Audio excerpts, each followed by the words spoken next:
हर क्षेत्र के महत्वपूर्ण बिल थे।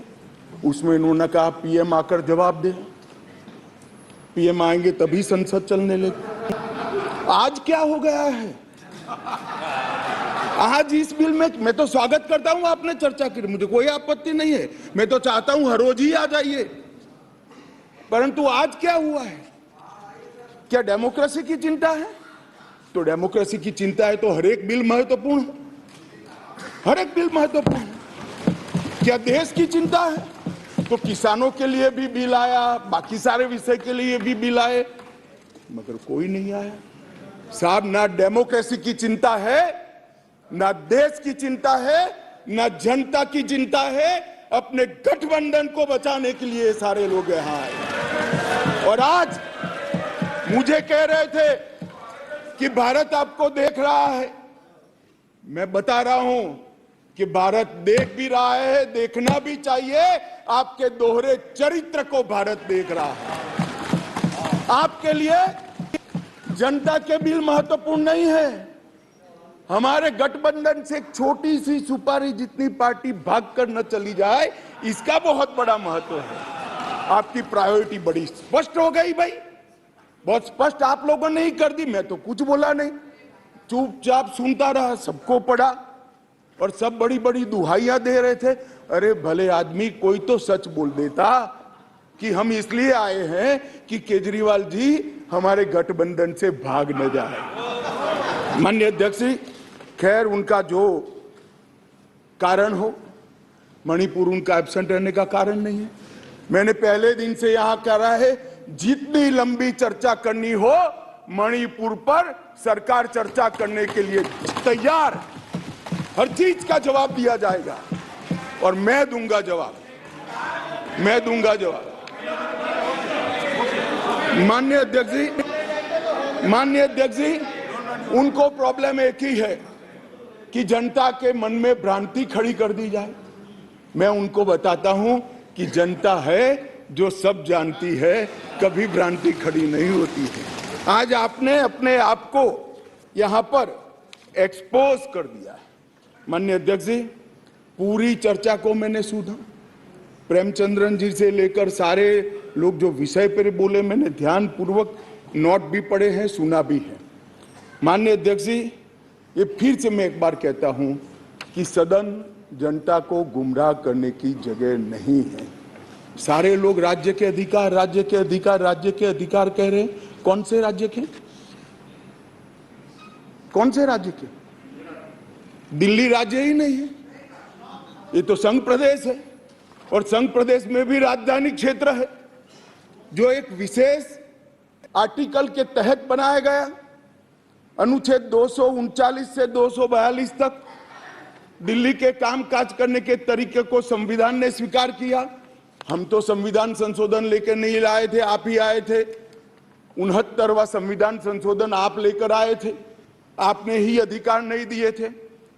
अधिकार उसके तहत अनुच्छेद 239 ए 3B के तहत संसद को दिल्ली संघ राज्य क्षेत्र या उसके किसी भी भाग के लिए, उसके संबंधित किसी भी विषय के लिए कानून बनाने का पूर्ण अधिकार है।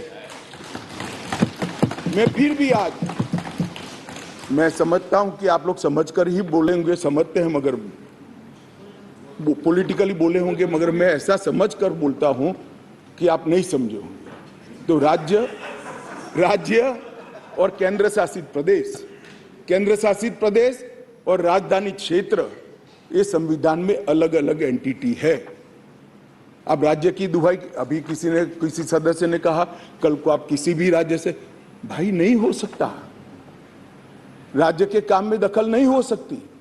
यहां दखल इसलिए कर सकती है संसद क्योंकि 239 ए 3B के अंदर इस संसद को आपकी पार्टी जब सत्ता में थी तब अधिकार दिया हुआ है।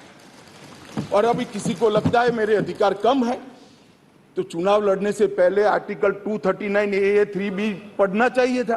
अब पढ़े नहीं, लड़ लिए और कहते मेरे अधिकार कम है। मैं देश की जनता को, दिल्ली की जनता को, सारे विपक्षी दलों को इतना ही कहना चाहता हूं, साहब 1993 में राज्य बना, 93 से 15 तक इसी नियमों के अनुसार उस वक्त भी सर्विस केंद्र सरकार के हाथ में ही थी। सुप्रीम कोर्ट ने एक इंटरप्रिटेशन किया और इंटरप्रिटेशन कर कर ये भी कहा कि अगर आपको सर्विस हाथ में लेनी है तो कानून बनाना पड़ेगा, जो अभी हम कर रहे हैं। तो 93 से लेकर 2015 तक किसी भी मुख्यमंत्री को कभी भी झगड़ा नहीं हुआ। आप भी आए, हम भी आए, ऊपर हम भी थे, आप भी थे, क्योंकि झगड़ा इसलिए नहीं हुआ कि जो भी आए, मैं तो आपके वखान कर रहा हूं अधीर रंजन जी, समझिए, चाहे कांग्रेस हो या बीजेपी, जो भी आए उनका मकसद दिल्ली की जनता की सेवा करना था। अगर सेवा करनी है तो झगड़ा करने की जरूरत नहीं, मगर अधिकार चाहिए तो झगड़ा करने, और झगड़ा करने का स्वभाव ही हो तो क्या कर सकते हैं। हम तो रिसीविंग एंड पर है, भाई झगड़ लो, अब क्या कर सकते हो। आप दिल्ली की जनता ने आपको चुना है, आप झगड़ा करना चाहते हो। और रूल्स बनाने के पावर के बारे में किसी सदस्य ने कहा, मैं इतना ही कहना चाहता हूं कि रूल्स बनाने के अधिकार, जो एक्ट बनाने का जिसके पास अधिकार है उसी के पास रूल्स बनाने के अधिकार रहते हैं। एक्ट बनाने का अधिकार भारत सरकार को है, तो एक्ट के रूल बनाने का अधिकार, ये बेसिक समझ का विषय है। कैबिनेट नोट का सवाल किया, इसमें भी आप इसको गलत भ्रांति खड़ी कर रहे हो। आप ध्यान से पढ़ लीजिएगा, कैबिनेट नोट आज भी कोई भी राज्य हो, आप लोग की कई राज्य में सरकार है, वहां कैबिनेट नोट कैबिनेट सचिव की साइन से ही कैबिनेट में जाती है। फाइल पर मंत्री की अप्रूवल होती है। यहां पर क्या होता था, जब घपले घोटाले वाली कैबिनेट नोट हो, सचिव के पास जाती ही नहीं थी, मुख्य सचिव के पास जाती ही नहीं थी। मंत्री के सिग्नेचर से पहली बार मैंने इतने लंबे सार्वजनिक जीवन में, माननीय अध्यक्ष जी, कोई कैबिनेट नोट गई है ऐसा सुना है। मंत्री के सिग्नेचर से कभी नहीं जाती, इसलिए रूल्स बनाने पड़े हैं भाई। रूल्स इसलिए बनाने पड़े हैं कि रूल्स के हिसाब से नहीं चलता था, रूल्स के हिसाब से चले, उसके लिए ये रूल्स बनाने पड़े हैं। माननीय अध्यक्ष जी, मैं फिर से एक बार दिल्ली का इतिहास जरूर बताना चाहूंगा। माननीय अध्यक्ष जी, 1953 में फजल अली कमीशन का गठन हुआ। उसने अपना प्रतिवेदन 1955 में दिया। उसके पहले पट्टाभी सीतारामैया की कमेटी बनी। उसके बाद 56 में संविधान संशोधन कर यूनियन टेरिटरी की अवधारणा आई। इसके साथ साथ दिल्ली म्युनिसिपल कॉरपोरेशन एक्ट 57 नगर नियम अधिनियम लागू कर दिया गया। और 87 में जब सरकार या कमेटी बनी, उसके बाद दिल्ली को राज्य देने का निर्णय किया गया। 249A के तहत इसका विस्तृत वर्णन दिया हुआ है और 69वें संविधान संशोधन के द्वारा इसको लिया गया। मैं एक जो रिपोर्ट है इसका कोट भी पढ़ना चाहता हूं। पहले मैंने जवाहरलाल नेहरू जी को पढ़ा, आम्बेडकर जी को पढ़ा। श्री रिंकू जी आम्बेडकर जी को कह रहे थे कि आम्बेडकर की भावना के खिलाफ काम कर रहे हो। रिंकू जी, हम तो आम्बेडकर जी की भावनाओं के अनुसार काम कर रहे हैं। आम्बेडकर जी ने कहा था कि केंद्र के तहत रहना चाहिए। और माननीय अध्यक्ष जी, बालकृष्ण रिपोर्ट में साफ शब्दों में कहा, मैं कोट अनकोट कहता हूं, दिल्ली की कार्यप्रणाली और सेवा प्रणाली केंद्र सरकार के अधीन होनी चाहिए। संविधान में संशोधन के दौरान तत्कालीन गृह मंत्री ने भी अपने वक्तव्य में ये बात को, रिपोर्ट को कोट किया और उन्होंने कहा कि बालकृष्ण समिति ने पूरे विश्व की राजधानियों की कार्यप्रणाली और सेवा प्रणालियों का अध्ययन करके ये प्रस्तुत किया है, जिसका हम पालन कर रहे हैं। और उस वक्त गृह मंत्री कांग्रेस के थे। तो आपको ये मालूम होना चाहिए कि आप जब एक उंगली हमारे सामने करते हो तो 3 उंगली आपके सामने होती है। और मैं तो कहता हूं उस वक्त उचित ही किया था, और आज हम जो कर रहे हैं वो ही उचित ही कर रहे हैं। इसलिए आप, जैसा मैंने कहा कि आप गठबंधन को बढ़ाना चाहते हो, आपके मन में ऐसी कल्पना है कि गठबंधन बड़ा करेंगे तो शायद मोदी जी के खिलाफ चुनाव जीत जाएंगे। भाई और 2-3 लोगों को ढूंढ लाओ, जितने हो सके इतना इकट्ठा कर लो, अगले प्रधानमंत्री नरेंद्र मोदी जी ही बनने वाले। परंतु कम से कम इसके लिए 130 करोड़ की जनता के सामने इतने एक्सपोज न हो।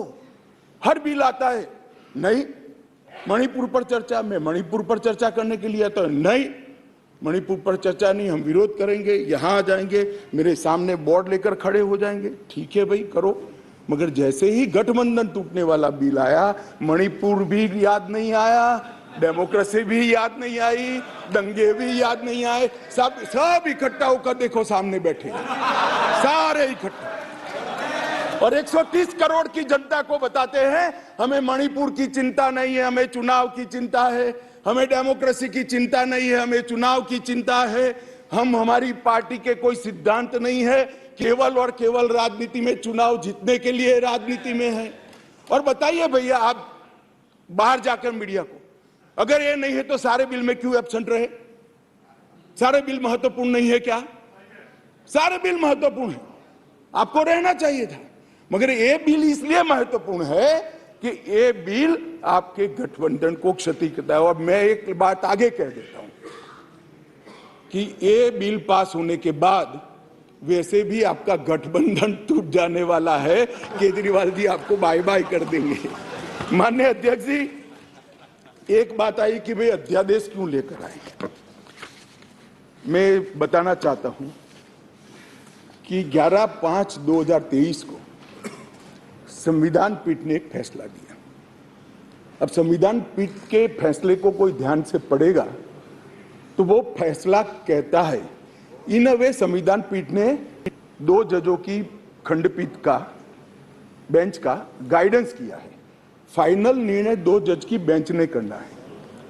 वो अभी डेट लगी भी नहीं है, मैटर लगी भी नहीं है। 11/5/23 को जजमेंट आया और 11/5/23 को ही दिल्ली सरकार के सेवा विभाग ने, मंत्री ने एक परिपत्र घोषित कर दिया अपने सिग्नेचर से। फिर से मैं कहता हूं, परिपत्र सचिव करते हैं, यहां मंत्री करते हैं।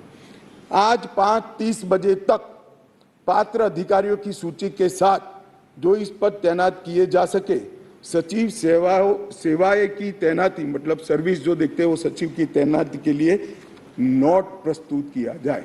अभी तो सुप्रीम कोर्ट ने निर्णय करना बाकी, इन प्रिंसिपल निर्णय किया है, इसके पर 2 जजों की बेंच ने निर्णय करना है, इसको घोषित करना है, आप अमल करने कर दी। सोशल मीडिया में घोषणा कर दी कि सेवा विभाग के सचिव श्री आशीष माधेराव मोरे का ट्रांसफर कर दिया गया है। ध्यान देने की बात है कि जो मैं कह रहा हूं वो फिर से पढ़ रहा हूं, 11/5/23 के निर्णय के पैरा 165 में न्यायालय की नियमित बेंच को इस मामले का निपटारा करने का आदेश दिया गया था, जो अभी बैठी ही नहीं थी। शाम को ही इन्होंने तो इम्प्लीमेंटेशन चालू कर दिया।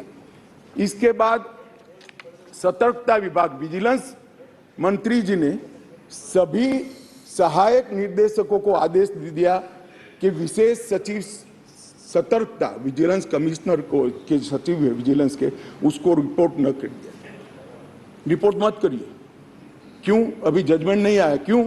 क्योंकि अब कारण कहता हूं, इसलिए न करना का किया जाए, इसके बहुत सारे कारण हैं, मैं बताता हूं। मित्रों, माननीय अध्यक्ष जी, दिल्ली के सतर्कता विभाग को सबसे पहले क्यों निशाना बना गया?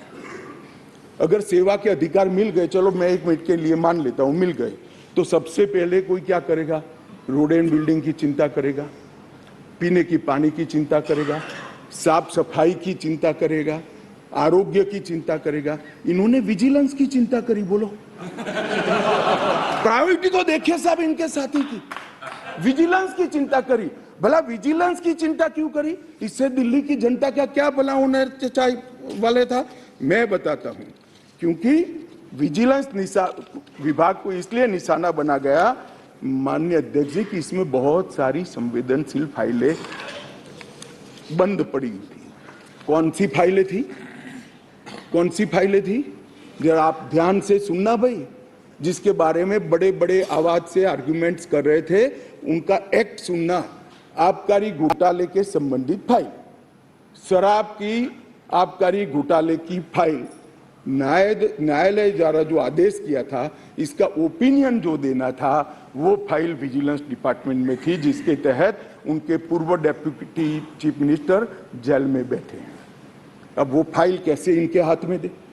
मुख्यमंत्री के नए बंगले के निर्माण पर अवैध रूप से हुए खर्चे के संबंधित फाइल, जिसमें स्वयं मुख्यमंत्री फंसते हैं, शीश महल की फाइल दिल्ली सरकार द्वारा उनकी पॉलिटिकल पार्टी ने उसके प्रचार के लिए, सरकार के नहीं पार्टी के प्रचार के लिए 90 करोड़ रुपया खर्च कर दिया।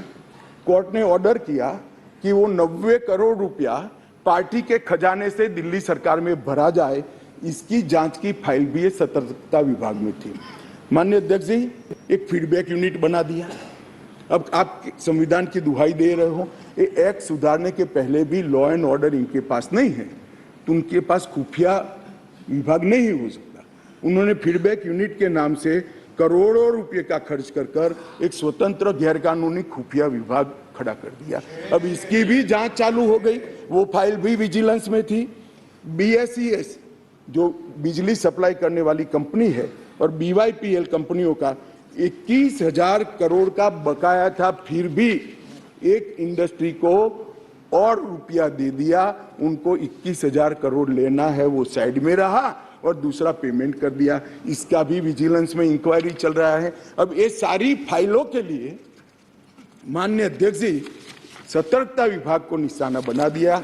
और ये हमारे दल, मैं तो नहीं मानते सारे दल इसका समर्थन करते होंगे ऐसे काम के, मगर गठबंधन की एक मजबूरी है, इसलिए सारे दल ये सतर्कता विभाग के साथ आज आप पार्टी के साथ जुड़ गए। माननीय अध्यक्ष जी, एक कहा कि भाई सत्र बुलाने का।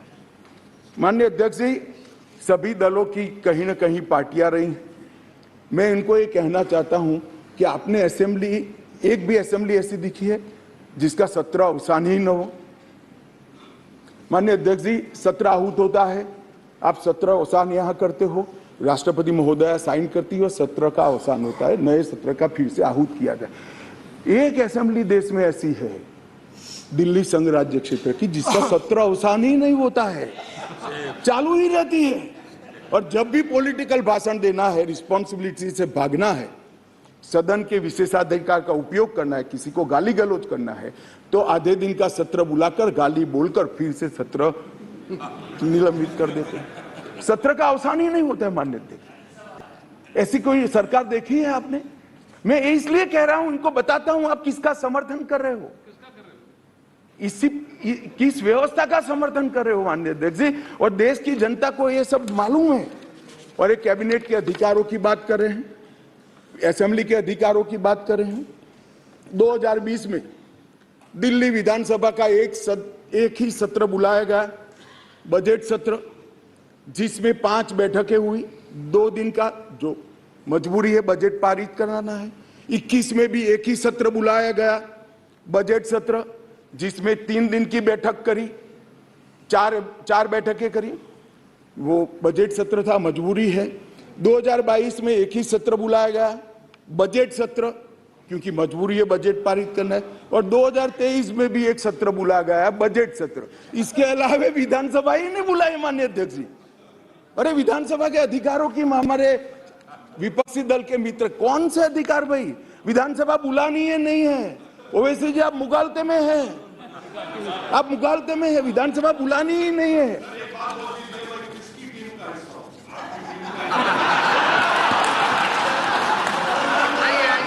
ऐसा है ओवैसी जी, मैं तो चाहता हूं आप अपनी स्वयं टीम बनाओ। अब वो परेशान है, इसलिए कहता हूं, मैं चाहता हूं आप अपनी स्वयं, आपके मुद्दे सबसे अलग है। माननीय अध्यक्ष जी, मैं अब कैबिनेट बैठक पर आता हूं। 2022 के लिए 2022 में सिर्फ 6 कैबिनेट बैठक बुलाई गई, सिर्फ 6 ही बैठक पूरे साल में। इसमें से 3 बैठक 3 बैठक बजट संबंधी थी और 1 बैठक एक कंपनी को फायदा करने के लिए बुलाई गई। तो एक्चुअल में देखे तो 2 बैठक बुलाई गई। माननीय अध्यक्ष जी, 2023 में 2 ही बैठक अब तक बुलाई गई है, दोनों बैठक बजट के लिए। अब ये कैबिनेट की बात कर रहे हैं, भैया कैबिनेट बुलाते नहीं है, वही तकलीफ है दिल्ली की जनता को। ये तो बुलाते ही नहीं कैबिनेट। हम तो चाहते हैं कैबिनेट बुलाया जाए। अब किसका समर्थन कर रहे हो? गठबंधन करना चाहिए, सबको जोड़ना चाहिए, हम भी चलाते हैं, मगर ऐसे एक भी बिल में चर्चा नहीं करना और इसमें खड़े हो जाना। माननीय अध्यक्ष जी, शॉपिंग फेस्टिवल आयोजित करने के लिए विज्ञापन के नाम पर करोड़ों रुपया खर्च कर दिए, इसमें भी कोर्ट ने स्ट्रिक्चर किया। केग का रिपोर्ट 2 साल से सदन में नहीं रखते हैं, संवैधानिक प्रोविजन है। आप हमें संविधान सिखाते हो, जरा आपके साथी को सिखा दो कि केग के रिपोर्ट को आप छुपा नहीं सकते हो। 2 साल से साहब केग का रिपोर्ट नहीं छुपा, सदन के पटल पर नहीं रखते। बोलो क्या ये संवैधानिक प्रावधान है? माननीय अध्यक्ष जी, RRTS, AIIMS, UER, IIT Delhi, इस जैसी संस्थाओं के 13 परमिशन वहां लंबित है, नहीं देते हैं। उनको डर है कि ये सब होगा है तो मोदी जी बड़े लोकप्रिय हो जाएंगे। मैं इनकी सरकार चलाने का तरीका बताता हूं। माननीय अध्यक्ष जी, 5G टेक्नोलॉजी लाने के लिए 2016 के एक अधिनियम बनाए, देश के सारे राज्यों ने, इवन DMK ने भी इसको एक्सेप्ट कर लिया, परंतु दिल्ली नहीं करता है क्योंकि उनको विकास से कोई सरोकार नहीं है। माननीय अध्यक्ष जी, 2013 से जो सिविल सर्विस बोर्ड की हमने रचना की, इसको लेकर ये आगे गए। माननीय अध्यक्ष जी, मैं सदन के सामने और आपके माध्यम से देश की जनता को बड़ी विनम्रता के साथ कहना चाहता हूं कि ये अध्यादेश और बाद में अब जो बिल में कन्वर्ट हो रहा है वो विधेयक लेकर मैं आया हूं, ये संपूर्णतया संविधान सम्मत है और केवल दिल्ली की जनता के कल्याण के उद्देश्य से बनाया गया है। इंडिया टीवी हर वक्त हर जगह डाउनलोड करने के लिए सर्च करें India TV news Google play store या ऐप स्टोर पर।